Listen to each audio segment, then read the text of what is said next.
Patuloy tayo sa paglilinis ng hanay ng pamahalaan upang matiyak na ang bawat opisyal, bawat lingkod bayan ay karapat-dapat sa tiwalang ibinibigay nila sa kanila ng taong bayan.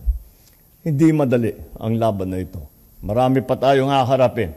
Marami pa tayong pagdadaanan.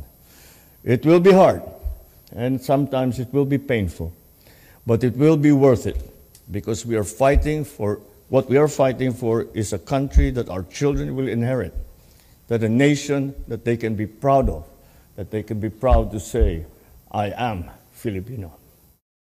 Determinado si Pangulong Ferdinand Marcos Jr. na linisin ang burokrasya ng pamahalaan sa gitna ng isyu ng korupsyon sa flood control projects. Ito ang inihayag ng Pangulo sa awarding ceremony ng 2025 Metrobank Foundation Outstanding Filipinos sa Malacanang kahapon. Kinilala ng Pangulo ang matinding hamon na kinakaharap ng bansa na nagdulot ng duda sa tiwala sa mga institusyon ng gobyerno. Ayon kay PBBM, hindi ito magiging madali pero hindi anya patitinag ang kanyang administrasyon na linisin ang hanay ng pamahalaan.